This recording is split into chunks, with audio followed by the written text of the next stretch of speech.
Hello and welcome to the Virtual Jewish Thought of the Week. This is Rabbi Dan Lewin speaking to you from Dallas, Texas. What we're going to discuss today is the idea of paying attention to details. Now, this week's Torah portion is called Korach. Korach is the name of an individual who started a rebellion against Moses, and there was a showdown.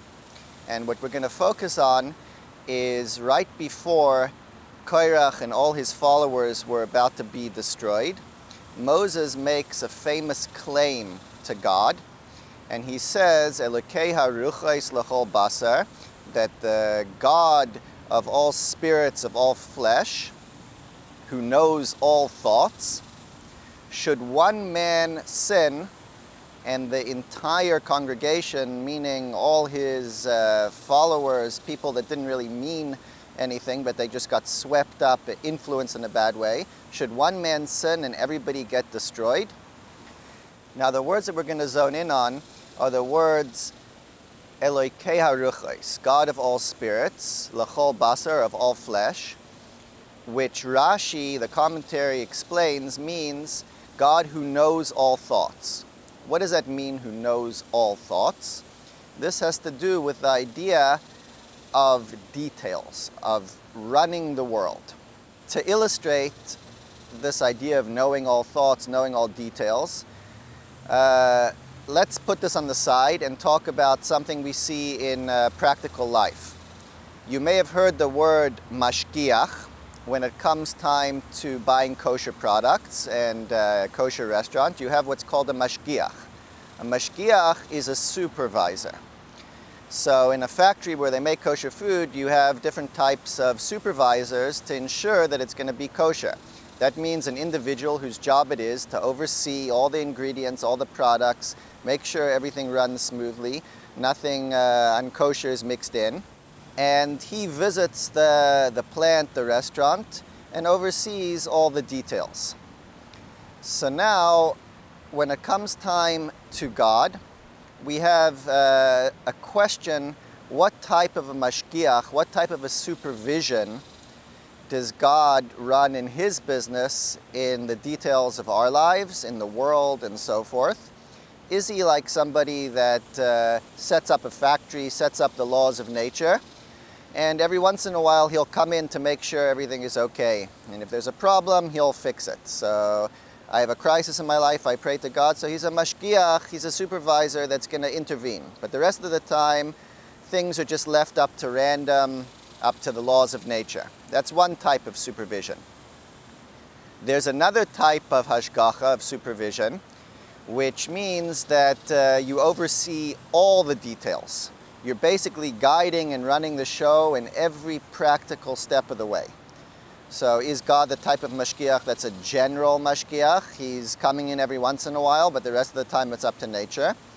Or is he the type of mashgiach that is involved in all the details? Maimonides explains that the answer to this question is not so black and white. There's not one system. When it comes time to insects, animals, plants, the normal course of nature, so there's a general supervision. When it comes time to human beings, there's a possibility for more detailed supervision.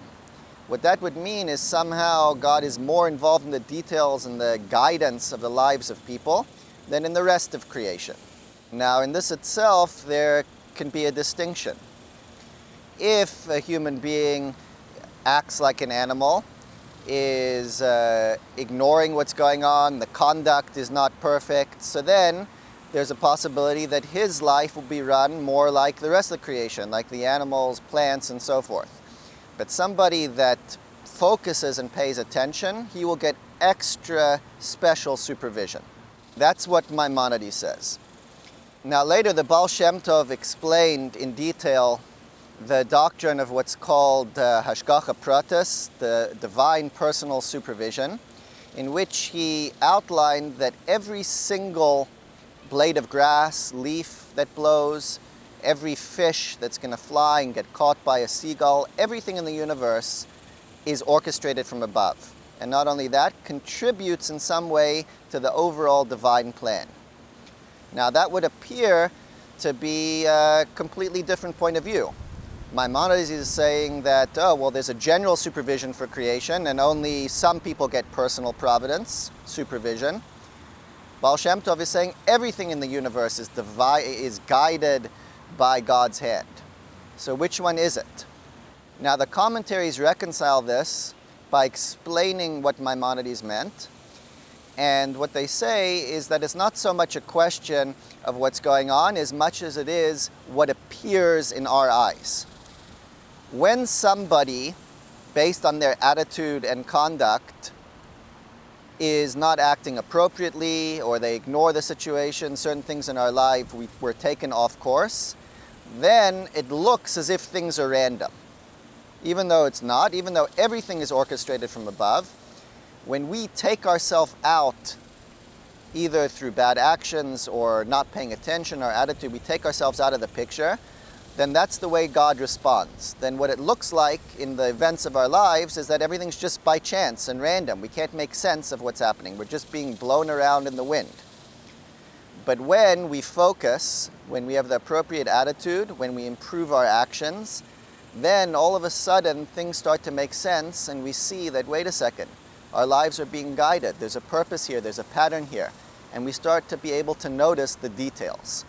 And that is the punchline in the message, that when we improve our attitude, when we focus, when we pay attention to what's going on, improve our actions, we can start to notice that every detail of our life and every detail of the universe is being moved and orchestrated from above. That's the meaning of the words, God who knows the thoughts of all flesh, of all creation. Depending on how we act and how we think, that's what we will see, or things will be random. Thank you for watching, for your time.